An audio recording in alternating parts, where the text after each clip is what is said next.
নষ্ট পেঁয়াজ ফেলে দিচ্ছেন গৃহবধূ মহিমা খাতুন।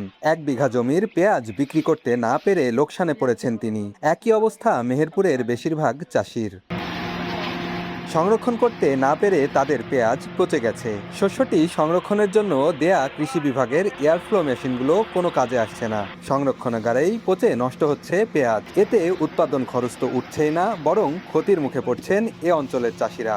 বিক্রি হয়েছে না, খদ্দের আসে না, দেখে না।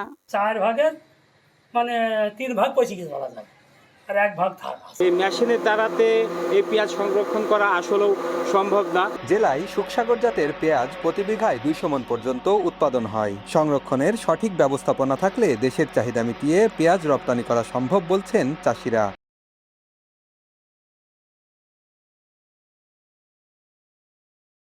এইভাবে তো পেঁয়াজ থাকবে না।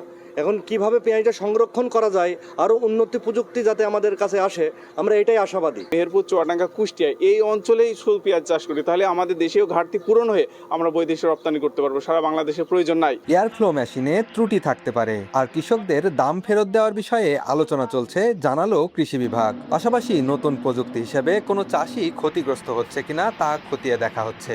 ব্যাংক অ্যাকাউন্ট নম্বর সহ তাদের প্রকল্প অফিসকে জানিয়েছি। প্রকল্প অফিস তাদের অ্যাকাউন্টের মাধ্যমে টাকা দিবে। যেহেতু এটা একটা নতুন প্রযুক্তি, এখানে যন্ত্র নির্ভর একটা প্রযুক্তি, যন্ত্র থাকলে তার যন্ত্র নানা রকম ত্রুটি থাকতে পারে। আমরা সেখানে যাদের কাছ থেকে আমরা নিয়েছি তাদের 1 বছর পর্যন্ত রিপ্লেসমেন্ট ওয়ারেন্টি আছে। যদি ওই যন্ত্র যদি মনে করে কৃষক যে না তার কাজ করছে না, তার এটা কিন্তু 1 বছরের মধ্যে পরিবর্তন করে নতুন মেশিন নেওয়ার সুযোগ আছে। জেলায় 5200 হেক্টর জমিতে পেঁয়াজের আবাদ হয়েছে। বেন ইয়ামিন, সময় সংবাদ, মেহেরপুর।